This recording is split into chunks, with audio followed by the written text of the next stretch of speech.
একজন মানুষ পৃথিবীতে জন্মগ্রহণ করার মাধ্যমে সে সম্মানিত হয়। একজন মানুষ যখন সে বনি আদমের অন্তর্ভুক্ত, এটাই তার মর্যাদার একটা বড় কারণ।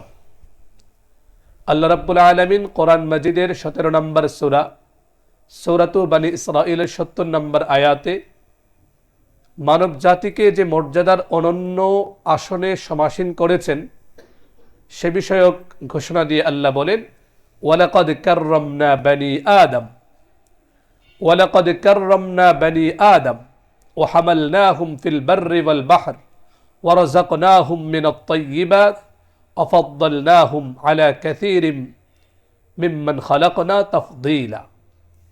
আজকে আমাদের কাছে মানুষের সম্মান মর্যাদা নেই।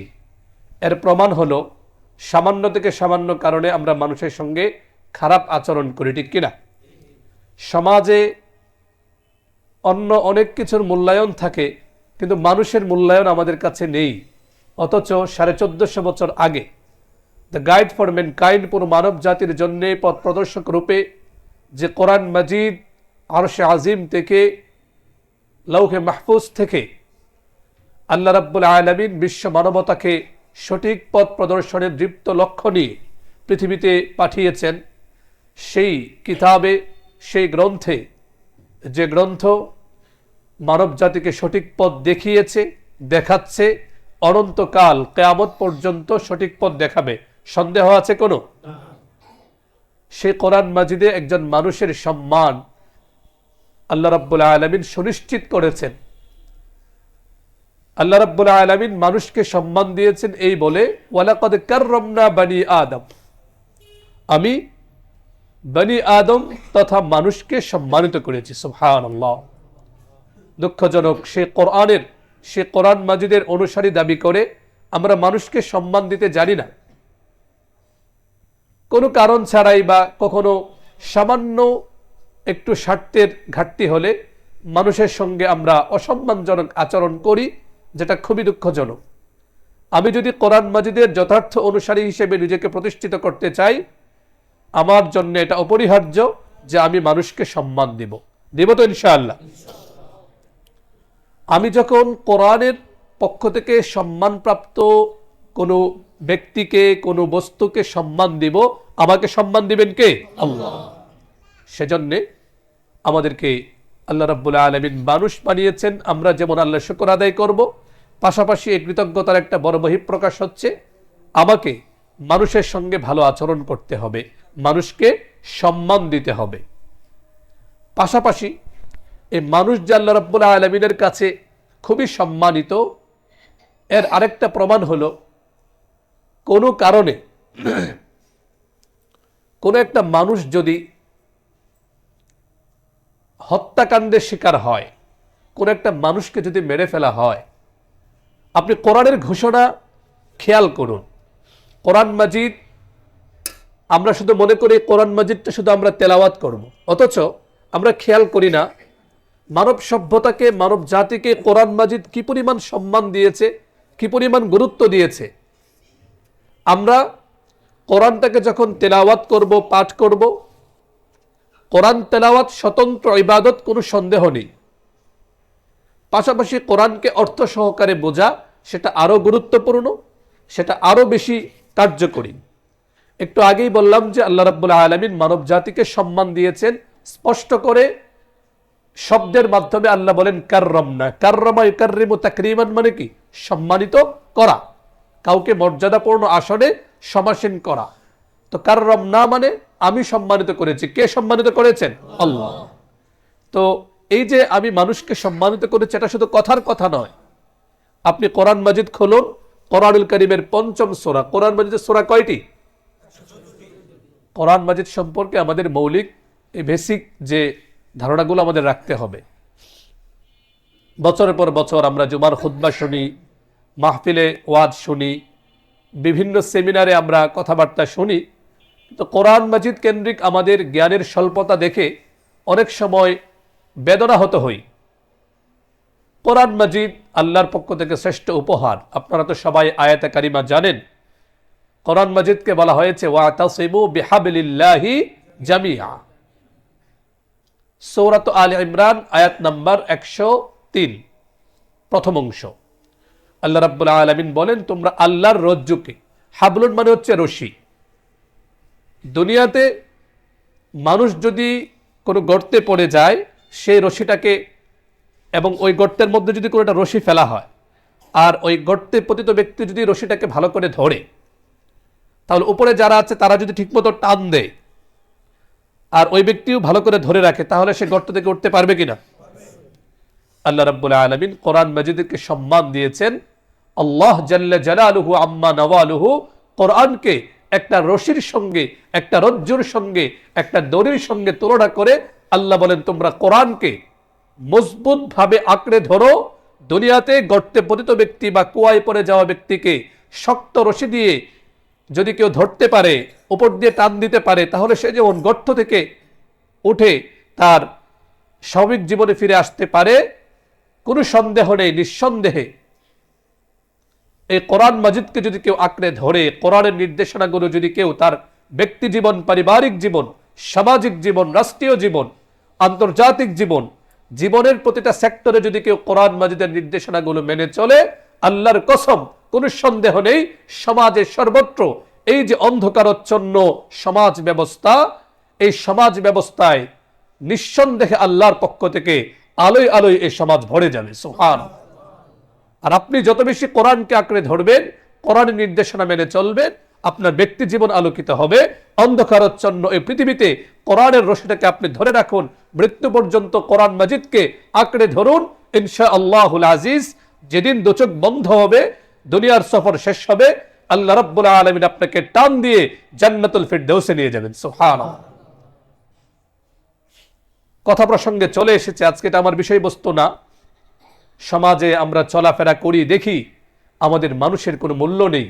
সামান্য থেকে সামান্য কারণে, সেটা কখনো তুচ্ছ কারণ হয়, কখনো বৈষয়িক কারণ হয়, কখনো রাজনৈতিক কারণ হয়, কখনো সামান্য থেকে সামান্য কারণে মানুষের সঙ্গে আমরা খারাপ ব্যবহার করি, মানুষকে তুচ্ছ তাচ্ছিল্য করি, মানুষকে আমরা একেবারেই মূল্যহীন বানিয়ে ফেলি। নাউজুবিল্লাহি মিন যালিক। কখনো এই তুচ্ছতার বহিঃপ্রকাশ ঘটে, সামান্য কারণে মানুষ মানুষকে হত্যা করে ফেলে। এর চেয়ে দুঃখজনক আর কিছুই হতে পারে না। বলুন নাউজুবিল্লাহি মিন যালিক। বলছিলাম, আল্লাহ রাব্বুল আলামিন মানুষকে সম্মান দিয়েছেন, মর্যাদা দিয়েছেন। আল্লাহ মাফ করুন, নাউজুবিল্লাহি মিন যালিক, সে যদি অমুসলিম হয়, সে যদি আল্লাহকে অস্বীকারও করে, তবু মানুষ হিসেবে তার একটা সম্মান আল্লাহ দিয়েছে। যতক্ষণ না সে সরাসরি আল্লাহর বিরুদ্ধে অবস্থান নেয়, মুসলমানদেরকে ধ্বংস করার ষড়যন্ত্র না করে, স্বাভাবিকভাবে সে যদি জীবন যাপন করে, কোন মুসলিম রাষ্ট্রে থাকে, ইসলাম তার নাম দিয়েছে জিম্মি। শব্দটা অনেকেই বোঝে না। জিম্মি মানে মনে করে যে ওই কারাগারে নিয়ে বা জেলখানে নিয়ে তাকে জিম্মি করে ফেলেছে। আসলে জিম্মি শব্দটা কিন্তু অনেক সুন্দর। জিম্মাতুন থেকে এসেছে জিম্মি। আমরা বলি না জিম্মাদার, শব্দটা আমরা বলি না। জিম্মাদার মানে কি? দায়িত্বশীল। দেখুন, মুসলিম দেশে যে সকল অমুসলিমরা আজকে ইসলামের শত্রুরা মুসলমানদের বিরুদ্ধে বা ইসলামী শাসনের বিরুদ্ধে যে অপপ্রচার চালায়, প্রোপাগান্ডা চালায়, যে মুসলিম রাষ্ট্র হলে সংখ্যালঘু যারা অমুসলিম তাদের অবস্থা অত্যন্ত ভয়ঙ্কর হবে। আল্লাহর বান্দারা চিন্তা করে না, পড়াশোনা করে না, দেখে না। মুসলিম দেশে বসবাসরত অমুসলিমদেরকে বোঝানোর জন্য কি আদরের শব্দ ব্যবহার করা হয়েছে? জিম্মি। জিম্মি শব্দের অর্থ হচ্ছে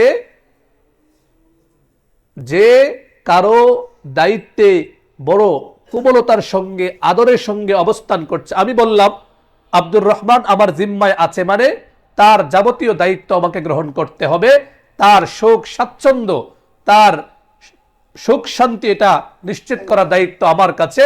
অতএব আব্দুর রহমান জিম্মি মানে সে বন্দী হয়ে আছে, সে অধিকার বঞ্চিত, সে মানবাধিকার থেকে দূরে থাকবে, বিষয়টা এরকম না। বলছিলাম, ইসলাম একজন মানুষকে শুধুমাত্র মানুষ হিসেবে তাকে সম্মান দিয়েছে। সে যদি অমুসলিম হয়, আল্লাহ রাব্বুল আলামিন তাকে সম্মান দেয় শুধুমাত্র কাফের হওয়ার কারণে, শুধুমাত্র অমুসলিম হওয়ার কারণে, মুশরিক হওয়ার কারণে কাউকে এভাবে হত্যা করার সুযোগ নেই। আল্লাহ যে মানুষকে সম্মান দিয়েছেন এর বহিঃপ্রকাশ হচ্ছে এই কোরআনুল কারীমের 5 নম্বর সূরা, পঞ্চম সূরা সূরাতু আল মাইদার 32 নম্বর আয়াতে আল্লাহ রাব্বুল আলামিন বলেন, من أجل ذلك كتبنا على بني إسرائيل أنه من قتل نفسا بغير نفس أو فساد في الأرض فكأنما قتل الناس جميعا। কথাগুলো প্রাসঙ্গিক এজন্য আজকে নোংরা রাজনীতির কারণে সামান্য থেকে সামান্য একটা স্বার্থের ঘাটতির কারণে মানুষ মানুষকে মেরে ফেলছে, অথচ আল্লাহ একজন মানুষ শুধু মানুষ হিসেবে তাকে কি সম্মান দিয়েছে। এই সূরাতুল মাইদার 32 নম্বর আয়াতটা যদি আমরা স্টাডি করি, এটা নিয়ে যদি আমরা গবেষণা করি, চিন্তা ভাবনা করি, আমাদের সামনে পরিষ্কার হয়ে যাবে আল্লাহ রাব্বুল আলামিন শুধুমাত্র একজন মানুষকে কি সম্মান দিয়েছেন। আল্লাহ বলেন, যদি কোনো অপরাধ ছাড়া কেউ কোনো অপরাধ করেনি, কোনো ধরনের বিশৃঙ্খলা সৃষ্টি করেনি, অন্যায়ভাবে সামান্য অজুহাতে সামান্য কারণে কোনো একজন মানুষকে যদি কেউ হত্যা করে, কোরআন জানাচ্ছে ফাকান্নামা কাতালান নাস জামিআ, সে কেমন যেন সারা পৃথিবীর সকল মানুষকে হত্যা করে ফেললো। বলুন নাউযুবিল্লাহ।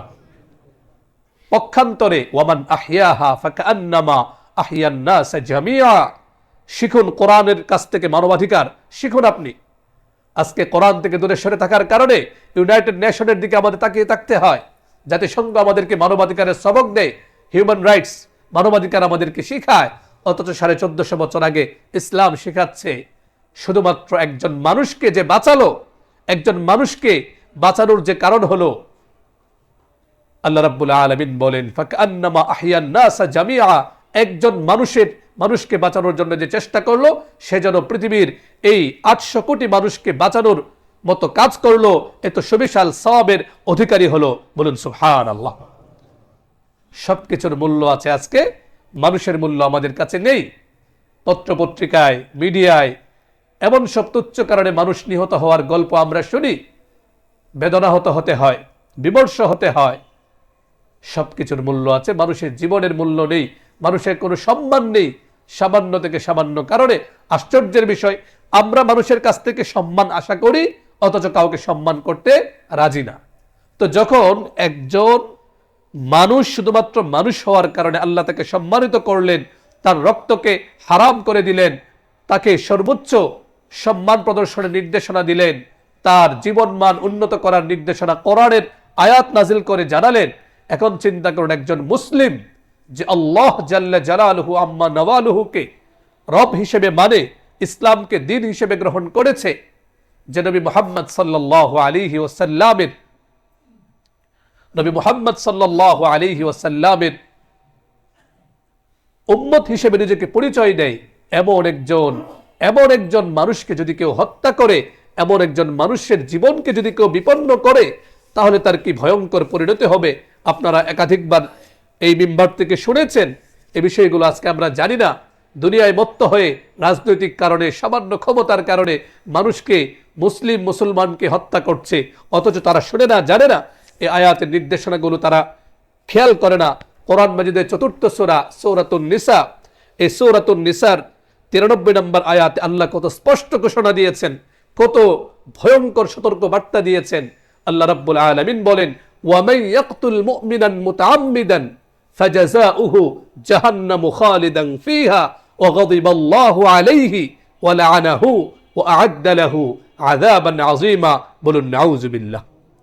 দেখুন আল্লাহর শব্দ প্রয়োগ, আল্লাহর ভাষা প্রয়োগটা খেয়াল করুন। ওয়ামান ইয়াকতুল মুমিনান, আয়াতগুলো মনে রাখবেন। শয়তান আপনাকে ধোঁকা দিতে পারে, এই আয়াতগুলো যদি মনে রাখেন, আয়াত নাম্বার সহ বলছি, এগুলো বারবার পাঠ করা উচিত।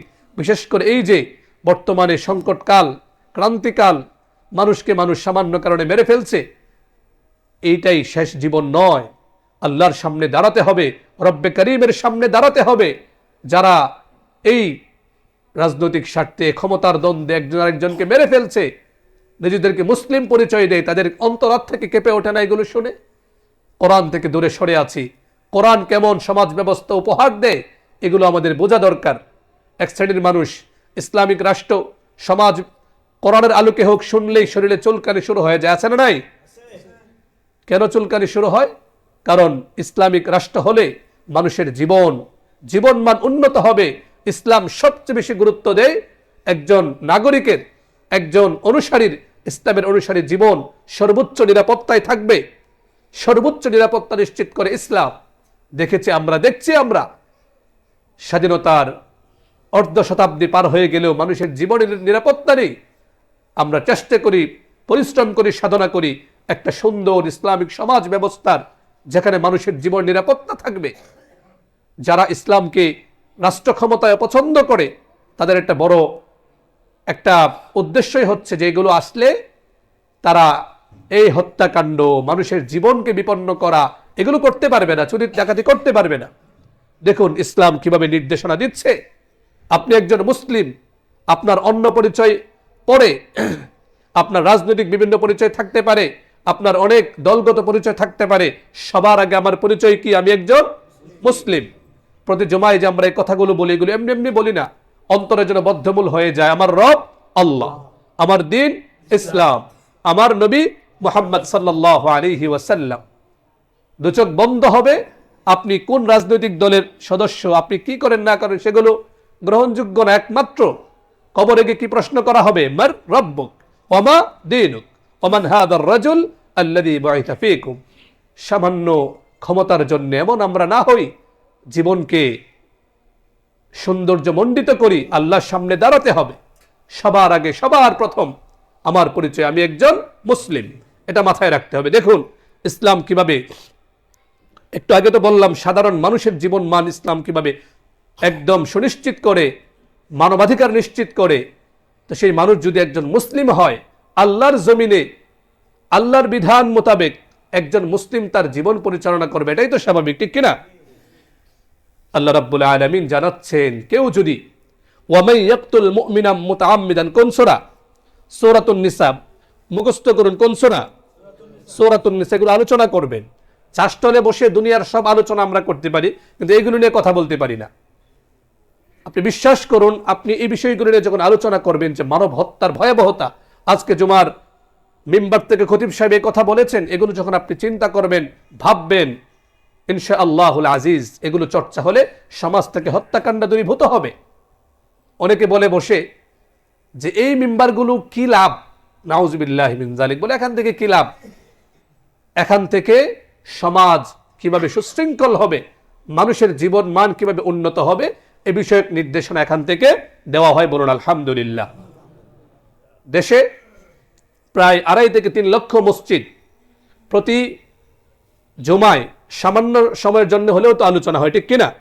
এই যে সমাজের এখনো যতটুকু স্বাভাবিক অবস্থা, শৃঙ্খলা, স্বস্তিকর অবস্থা আছে, এটার পিছনে এই মেম্বারগুলোর অবদান কোনো অংশেই কম নয়। তো বলছিলাম এই বিষয়গুলো আলোচনা করা দরকার, প্রত্যেকটা রাজনৈতিক দলের সামনে এগুলো বলা দরকার যে ভাই, ক্ষমতা আজকে আছে কালকে নাও থাকতে পারে, কিন্তু সাবধান, কোন মানুষ হত্যা তো দূরের কথা, আমার দ্বারাতে যেন আরেকজন ভাইয়ের সম্মান বিনষ্ট না হয়। কারণ আমাদেরকে তো এই দেশেই থাকতে হবে, ঠিক কিনা?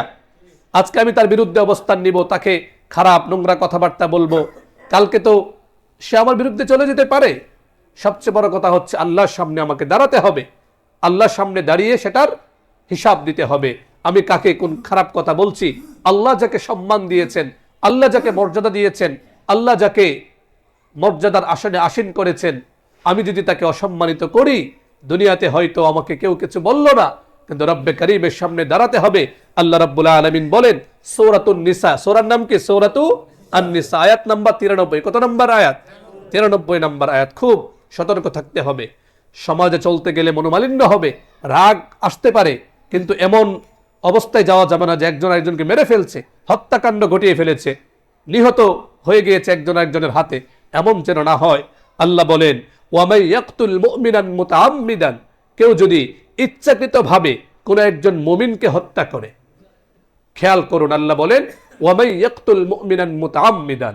যারা কোরআন মাজিদ পড়েন অর্থ সহকারে তারা জানেন কোরআন মাজিদের কিছু বিধান আছে যেগুলো এখানে কোরআন মাজিদে ইঙ্গিতে বলা, হাদিস শরীফে সেটার ব্যাখ্যা এসেছে।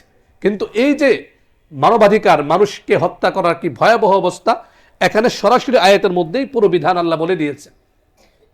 এখানে কোনো ধরনের ইঙ্গিতে বলেননি, একদম ডাইরেক্ট আল্লাহ বলেন ওয়ামাই ইয়াকতুল মুমিনান মুতাআম্মিদান, ইচ্ছাকৃতভাবে যদি কেউ কোনো মুমিনকে হত্যা করে, মুসলমানকে হত্যা করে, আল্লাহ রাব্বুল আলামিন বলেন ফাজাযাউহু জাহান্নাম। মুমিন বলেছে, তার মানে যারা গায়রে মুমিন অমুসলিম তাদেরকে হত্যা করা যাবে? একটু আগেই তো বলে এসেছি না? একটু আগে আল্লাহ রাব্বুল আলামিন আয়াত আপনাদেরকে শুনিয়েছি। মুমিন বিশেষ মর্যাদাশীল আল্লাহর কাছে। কেন? কারণ তিনি আল্লাহ রাব্বুল আলামিনের গোলাম হিসেবে নিজেকে পরিচয় দেন। তো যদি কেউ কোনো মুমিনকে ইচ্ছাকৃতভাবে হত্যা করে, কোরআন জানায় ফাজাযাউহু জাহান্নামু খালিদান ফিহা, তার শাস্তি, কেউ যখন কোনো মুমিনকে ইচ্ছাকৃতভাবে হত্যা করে তার শাস্তি হচ্ছে ওই হত্যাকারী, ওই খুনি, তাকে চিরকাল জাহান্নামে থাকতে হবে। বলুন নাউজুবিল্লাহ। দেখুন, একটা মানুষকে হত্যা করা শাস্তি হিসেবে চিরকাল জাহান্নামে থাকা, এর চেয়ে বড় শাস্তি কিছু হতে পারে? কিন্তু এই যে কুকর্মটা, এই হত্যাকাণ্ডটা আল্লাহর কাছে কি পরিমাণ ঘৃণিত, এটা কি পরিমাণ ভয়াবহ, দেখুন আল্লাহ রাব্বুল আলামিনের রাগের পরিমাণ দেখুন। আল্লাহ তো একবার বললেন যে ইচ্ছাকৃতভাবে কোনো মুমিনকে যে হত্যা করলো তাকে চিরকাল জাহান্নামে থাকতে হবে।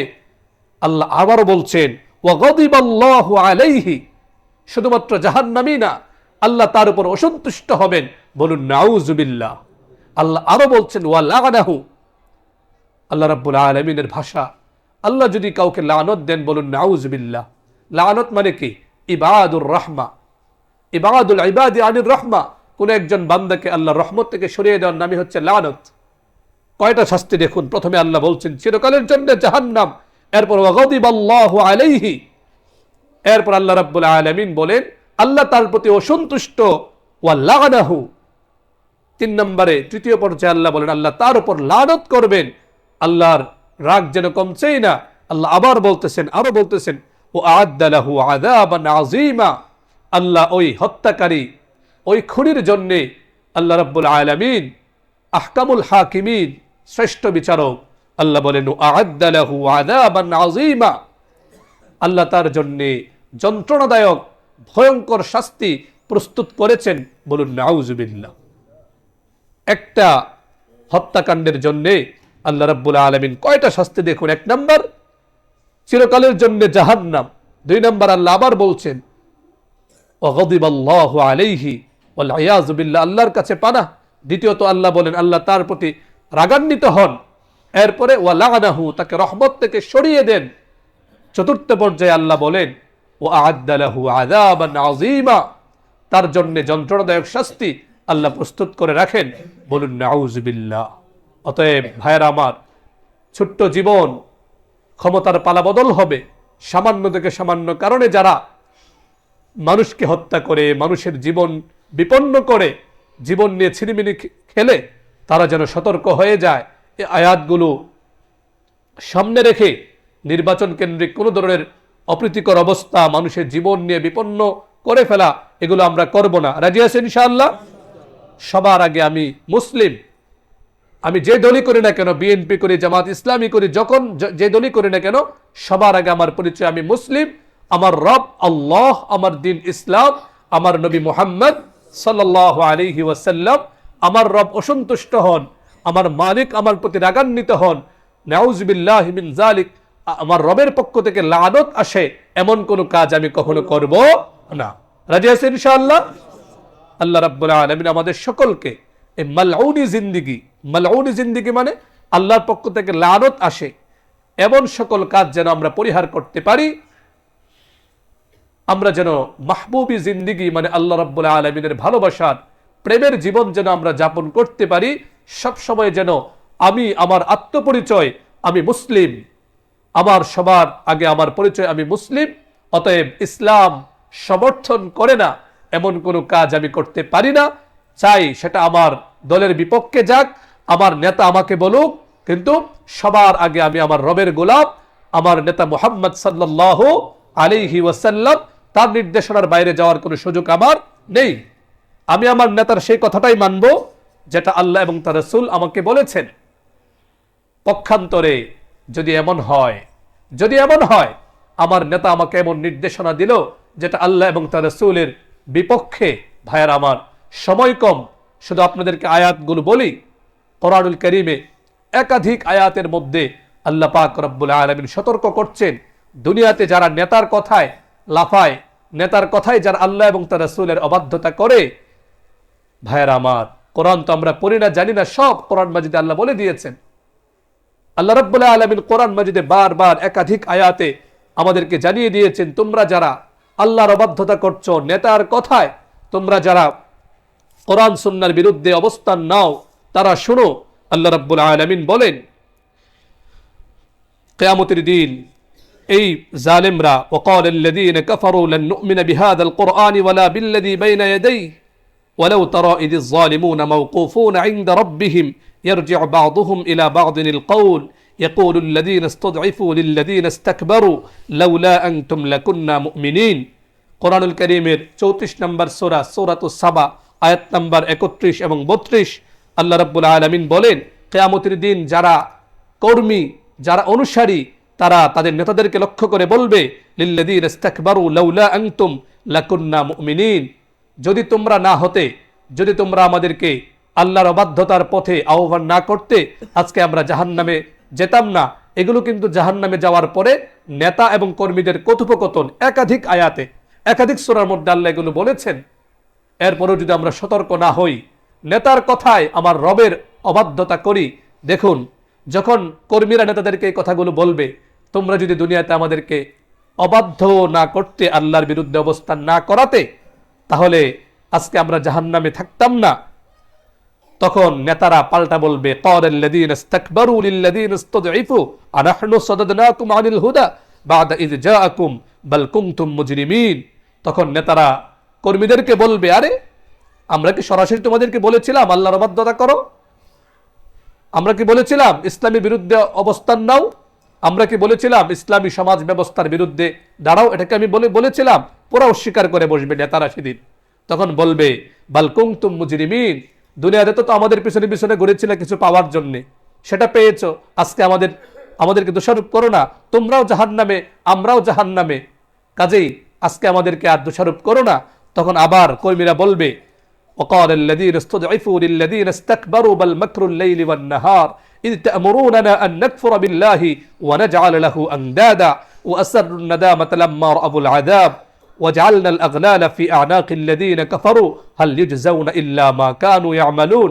এই সূরা সাবার মধ্যে, সূরা ইব্রাহিমের মধ্যে, এমনি ভাবে আরো একাধিক সূরার মধ্যে এই নেতা কর্মীদের কথোপকথন এসেছে। এজন্যে যে আল্লাহ রাব্বুল আলামিনের হুকুম অনেকে অমান্য করে ফেলে নেতাদের কথায়, কেমন যেন নেতারাই অনেক উপরে। সবার আগে মনে রাখতে হবে, এই কথাগুলো আমি প্রত্যেক জুমাই বলি, যে আমার রব আল্লাহ, আমার দিন ইসলাম, আমার নবী মুহাম্মদ সাল্লাল্লাহু আলাইহি ওয়াসাল্লাম, সবার আগে আমি মুসলিম। আমার রব, আমার নবী, আমার ইসলাম দিন যা নির্দেশনা আমাকে দিবে, আমাকে সেটাই মানতে হবে, এর বাইরে যাওয়ার কোনো সুযোগ নাই। আপনাদেরকে জিজ্ঞেস করি, আচ্ছা আমি আমার নেতার কথায় আমি অবাধ্য হলাম, আল্লাহর হুকুমের বিরুদ্ধাচারণ করলাম, কত বছর করতে পারবো? 1000 বছর, 500 বছর, 100 বছর, 50 বছর? একসময় মরতে হবে কিনা? যখন আমি অন্ধকার কবরে যাব, নেতা পাশে থাকবে? জাহান্নামের কথা তো বললামই, পুরা নেতারা অস্বীকার করে বসবে, সম্পূর্ণ তারা অস্বীকার করবে যে না, একদল নেতা তো পুরো অস্বীকারই করবে, তোমরা আমার কথা মানোই না, আমাদের কথা মানোই না, যাও তোমরা জাহান্নামে, আমরাও জাহান্নামে, দুনিয়াতে অনেক মাল পানি কামাইছো আমাদের কথা, তখন তো তোমাদেরকে আমি বাধ্য করিনি। আল্লাহ সতর্ক করে দিয়েছেন। এরপরেও যদি আমরা সতর্ক না হই, তাহলে আমাদের চেয়ে ভয়ঙ্কর পরিণতি আর কাদের হবে? ভাইয়ারা আমার, সতর্ক করছি, আল্লাহ রাব্বুল আলামিন আমাদেরকে বারবার সতর্ক করে দিচ্ছেন, কোরআনের মাধ্যমে, হাদিসের মাধ্যমে সতর্ক করা হচ্ছে। এরপরেও যদি আমাদের ঘুম যদি না ভাঙে, ঘুম তো ভাঙবে, কখন ভাঙবে? দু চোখ যেদিন বন্ধ হয়ে চিরতরে ঘুমের ঘরে যখন আমরা যাব, তখন আমাদের ঘুমটা ভাঙবে, তখন বুঝবো যে কার কথায় নেচেছিলাম, কার কথায় উদ্বস করার কথা ছিল, আর কার কথায় নেচেছি, আমি আমার জীবনকে ধ্বংস করেছি। সেদিন কবরে যাওয়ার পরে যারা নেতার কথায়, আল্লাহ এবং তার রাসূলের কথার অবাধ্য হয়েছিল, নাউযুবিল্লাহি মিন যালিক, কবর যখন চাপ দিবে, যখন জিজ্ঞেস করা হবে মার রব্বুক, তোমার রবকে, তোমার দিন কি, তোমার ইসলাম কি, তোমার নবীকে, সারা জীবন যে তার নেতার গোলামি করেছে, আল্লাহর অবাধ্যতা করেছে, সে জবাব দিতে পারবে? এটা ভাবার কোনো সুযোগ নাই, তো প্রশ্ন তো জানি, ব্যাস টপাটপ জবাব দিয়ে দিব, এরকম? দুনিয়াতে পরীক্ষার আগে প্রশ্ন ফাঁস হয়ে গেলে সবাই তো বাস জবাব দিয়ে দিবে, তো কবরের প্রশ্ন কি এরকম হবে? তো জানি তো, যা ইচ্ছে তা করে নি, বাস প্রশ্ন তো আউট হয়ে গিয়েছে, ওখানে সব জবাব দিয়ে দিব নাকি? যারা অবাধ্যতা করেছে, হাদিসের ভাষ্য পরিষ্কার, তখন তারা বলতে থাকবে, এসব প্রশ্ন শুনে আল্লাহর অবাধ্যতার জিন্দেগি যাপন করে নেতাদের গোলামি যারা করেছে, তখন ওই সকল জালেমরা বলবে, লা আদরি লা আদরি লা আদরি, আমি তো কিছুই জানি না, আমার রবকে, আমার দিন কি আমি কিছুই জানি না, সব আমি ভুলে গিয়েছি। তখন আল্লাহ রাব্বুল আলামিন কবরকে আদেশ করবেন, এমন চাপ দাও, হাদিসের ভাষ্য কলিজা কেঁপে উঠে পড়লে, হাত্তা তাখতালিফ আদলাহু, কবর এমন ভাবে চাপ দিবে যে হাতের আঙুলগুলো যেভাবে একটা আরেকটার মধ্যে ঢুকে যায়। সহিহ হাদিস, সন্দেহ করলে ঈমান থাকবে না। নবীজি সাল্লাল্লাহু আলাইহি ওয়াসাল্লাম বলেছেন, আল্লাহর অবাধ্য যারা, আল্লাহর গোলামি যারা করেনি, কবর তাদেরকে এমন চাপ দিবে যে হাতের আঙুলগুলো একটা আরেকটার মধ্যে যেভাবে ঢুকে যায়। হাদিসের ভাষ্য, হাত্তা তাখতালিফা আদলাহু, বুকের হাড়গুলো মাটির চাপে একটা আরেকটার মধ্যে ঢুকে যাবে। বলুন নাউজুবিল্লাহ। পাশাপাশি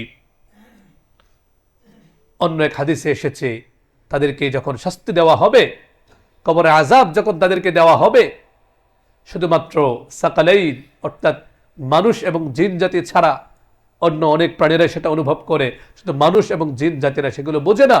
এজন্য সাবধান, সতর্ক হয়ে যায়, আল্লাহ এবং তার রাসূলের অবাধ্যতার জিন্দেগি যাপন না করি। ক্ষমতা এটা খুবই অস্থায়ী। আমাদের চোখের সামনে আমরা দেখি, আজকে যে রাজা, কাল সে গোলাম হতে সময় লাগে না, তার ক্ষমতা চলে গিয়ে জীবন বিপন্ন হয়ে যায়। এজন্য ভাইয়েরা আমার, দুনিয়াতেই আমাদের চোখের সামনে আমাদেরকে এমন কোনো কাজ করা যাবে না, আল্লাহ এবং তার রাসূল অসন্তুষ্ট হন এমন কোনো কাজ আমরা করব না। রাজি আছি ইনশাআল্লাহ? আল্লাহ আমাদের সকলকে তৌফিক দান করুন, বলুন আমিন। শবে বরাত একেবারে কাছেই না? কবে শবে বরাত? 3 তারিখ। কি বার পরে? এগুলো তো আমাদের একটু স্মরণে রাখা উচিত। মঙ্গলবার দিবাগত রাত, মাশাআল্লাহ। আজকে হচ্ছে 10ই শাবান, সেই হিসেবে আর 4 দিন পরে। আমরা তো সবাই জানি আরবি মাস আগে আসে রাত, আরবি তারিখটা কি আসে আগে? রাত, পরের দিন। সেই হিসেবে 14 তারিখ দিবাগত রাত, অর্থাৎ এই শাবান মাসের 14 তারিখ দিবাগত রাতে হবে শবে বরাত। শবে বরাত মানে কি? শবে বরাতে কোরআন হাদিসে আছে? প্রত্যেক বছর না এগুলো নিয়ে কথা বলি। যারা আমাদের কিছু ভাই আছেন অনলাইন অফলাইনে, কি যে একটা পেস লাগান প্রত্যেক বছর, শবে বরাত বলতে কোনো কিছু নাই। ঠিকই তো, কথা তো খারাপ না। কথা কি খারাপ এটা? শবে বরাত বলতে কোনো কিছু আছে কোরআন মাজিদে, হাদিসের মধ্যে? আরে ভাই, থাকবে কিভাবে? শবে বরাত তো হচ্ছে ফার্সি শব্দ। কোরআন মাজিদ কি ফার্সি ভাষায় নাকি ইংরেজি ভাষায়? আরবি ভাষায়। তো কোরআন মাজিদের মধ্যে ফার্সি ভাষা আসবে কোত্থেকে? হাদিসের মধ্যে ফার্সি ভাষা আসবে কোত্থেকে? হ্যাঁ, আপনি বলতে পারেন শবে বরাতকে যদি আপনি আরবিতে ট্রান্সলেট করেন, তখন সেটা হবে লাইলাতুন নিসফি মিন শাবান। আর লাইলাতুন নিসফি মিন শাবান এটা হাদিসে আছে কিনা মনে আছে? গত জুমায় বলেছিলাম, একাধিক হাদিসের মধ্যে, সহিহ হাদিসের মধ্যে এসেছে লাইলাতুন নিসফি মিন শাবান মানে হচ্ছে শাবানের মধ্য রজনী। এটাকে আপনারা তো সবাই জানেন, এটা লম্বা সময় ভারত উপমহাদেশে ফার্সি ভাষার একটা প্রবল প্রভাব ছিল, রাজত্ব ছিল, জানেন না আপনারা? ইংরেজরা এসে সেটাকে তাড়িয়ে ইংরেজির একবারে গোলাম বানিয়ে দিয়েছে আমাদেরকে। এখন আমরা এগুলো শুনলে বুঝি না। সহজ হিসাব, যে আমরা নামাজ বলি, নামাজ কি আরবি শব্দ? আর আমরা যে রোজা বলি, এটা কি আরবি শব্দ? তো যাক, বলছিলাম শবে বরাত এরকম একটা ফার্সি শব্দ, কিন্তু আরবি শব্দ হচ্ছে লাইলাতুন নিসফি মিন শাবান। এটা হাদিসে আছে কিনা? ইমাম বাইহাকি রাহিমাহুল্লাহ শুআবুল ঈমান কিতাবে হাদিসটি এনেছেন, হাদিস নাম্বার 3833। এখন আরেক ঝামেলা, আরেক শ্রেণী ভাই বের হয়েছেন, তারা বলেন যে সহিহ বুখারী মুসলিমে আছে। আরে ভাই, ইমাম বুখারী রাহিমাহুল্লাহ স্বয়ং বলেছেন যে আমি আমার এই কিতাবে যে সকল হাদিস এনেছি, মা জামাআতু ফি কিতাবি ইল্লা মা সাহহা ওয়া মা তারাকতু মিনাস সিহাহি আকসার। আমি আমার কিতাবের মধ্যে যত হাদিস এনেছি সবগুলো সহিহ, কিন্তু আমি অনেক সহিহ হাদিসই ছেড়ে দিয়েছি। শুধুমাত্র 2 খণ্ডের মধ্যে যে হাদিসগুলো এসেছে, এটা পড়াতে পড়াতে তো মুহাদ্দিস সাহেবদের, শাইখুল সাহেবদের অবস্থা খারাপ হয়ে যায়। দুনিয়ার সব সহিহ হাদিস যদি এক কিতাবে নিয়ে আসা হতো, তাহলে তো দেখা যেত পুরা এই ঘর পুরোটা ভরে যাবে। তো পড়ার সুযোগ আছে? নেই। সহিহ হাদিস কেবল সহিহ বুখারী মুসলিমের মধ্যে সীমাবদ্ধ না। ইমাম বুখারী স্বয়ং বলেছেন যে আমি আমার কিতাবে যত হাদিস এনেছি সব সহিহ, তার মানে এই না দুনিয়ার সব সহিহ হাদিস আমার কিতাবে নিয়ে এসেছি, ওমা তারাকতু মিনাস সিহাহি আকসার, অনেক সহিহ হাদিস আমি ছেড়ে দিয়েছি। সেই হিসাবে এই হাদিসটা সনদের দিক থেকে মজবুত সুদৃঢ় সহিহ হাদিস। ইমাম বাইহাকী রাহিমাহুল্লাহ হাদিসটি এনেছেন। মুআয ইবনে জাবাল রাদিয়াল্লাহু আনহু বলেন, নবীজি সাল্লাল্লাহু আলাইহি ওয়াসাল্লাম ইরশাদ করেন, ইয়াত্তালিউ আল্লাহু ইলা খালকিহি লাইলাতান নিসফি মিন শাবান ফায়াগফিরু লিজামিই খালকিহি ইল্লা মুশরিক আও মুশাহিন। লাইলাতুন নিসফি মিন শাবানে আল্লাহ রাব্বুল আলামিন মাখলুকের দিকে মায়ার দৃষ্টিতে তাকান, তাকিয়ে পুরো মাখলুককে আল্লাহ মাফ করে দেন দুই শ্রেণীর মানুষ ছাড়া। তারা কারা? মুশরিক এবং হিংসুক।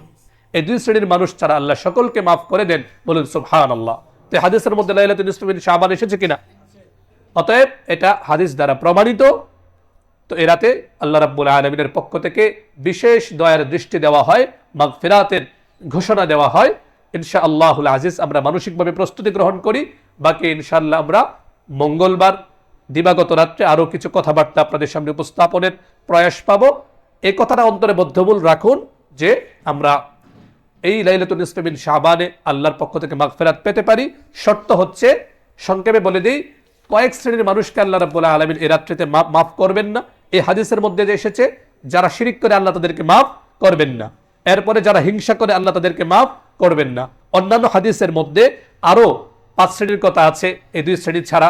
তারা হচ্ছে যারা আত্মহত্যা করে, এই রাতে আল্লাহ রাব্বুল আলামিন তাদেরকে মাফ করবেন না। আত্মীয়তার সম্পর্ক যারা ছিন্ন করে আল্লাহ তাদেরকে মাফ করবেন না। টাকনুর নিচে যারা কাপড় পরে আল্লাহ তাদেরকে মাফ করবেন না। পিতামাতার যারা অবাধ্য নাফরমান বেয়াদবি করে আল্লাহ তাদেরকে মাফ করবেন না। যারা মদ পান করে আল্লাহ তাদেরকে মাফ করবেন না। ব্যভিচারী যারা, তারাও তাদেরকে আল্লাহ রাব্বুল আলামিন মাফ করবেন না। এজন্য সব ধরনের গুনাহ থেকে তওবা করতে হবে, ইস্তেগফার করে পাক পবিত্র মানসিকতা নিয়ে ওই রাতটা আমরা কাটাবো। মসজিদে ইবাদত করা জরুরি না, যখন যেখানে সুযোগ পাই আমরা ইস্তেগফার করব, তওবা করব। পাশাপাশি অবশ্যই এই বরকতময় রাতে আলহামদুলিল্লাহ আপনাদেরকে আমি ধন্যবাদ জানাচ্ছি, মুবারকবাদ জানাচ্ছি। অন্তর থেকে আপনাদের জন্য দোয়া করেছি। বিশেষ করে যারা বাড়িওয়ালা তাদেরকে আমি মুবারকবাদ জানাই। গত কয়েক বছরের তুলনায় এবছর 31st নাইটে আপনাদের পদক্ষেপের কারণে তুলনামূলক ওই যে আতশবাজি, যেটা দিয়ে বাচ্চাদের অনেক কষ্ট হতো, মুরব্বীদের কষ্ট হতো, এটা তুলনামূলক কম হয়েছে। আল্লাহ আপনাদেরকে উত্তম বিনিময় দান করুন, বলুন আমিন। এভাবে আমরা যদি একটু জেগে উঠি, সমাজ পরিবর্তন হবে কিনা? এই রাত্রিতেও যেটা করে অনেক অবুঝ বাচ্চারা, আতশবাজি করে, ফটকা ফুটায়, তো সাবধান, বরকতময় রাত, এগুলো করার সুযোগ নেই। আমরা আবারও সজাগ থাকতে পারবো না ইনশাআল্লাহ। প্রত্যেক বাড়িওয়ালা যদি সজাগ থাকে যে আমার বাড়ির ছাদের মধ্যে এগুলো হতে দেব না, পারবো না ইনশাআল্লাহ। এগুলো সজাগ থাকবো। আর বাকি কিছু আলোচনা আমরা আগামী মঙ্গলবার বাদ এশা আপনাদের সামনে উপস্থাপনের চেষ্টা করব। আপনারা আসবেন, অবশ্যই আলোচনা শুনবেন। আমরা দোয়া করব সবাইকে নিয়ে। আল্লাহ রাব্বুল আলামিনের কাছে আমরা তওবা ইস্তেগফার করব, কান্নাকাটি করব। আল্লাহ রাব্বুল আলামিন আমাদের সকলকে তৌফিক দান করুন, আমিন। ওয়া আখিরু দাওয়ানা আলহামদুলিল্লাহি রাব্বিল আলামিন।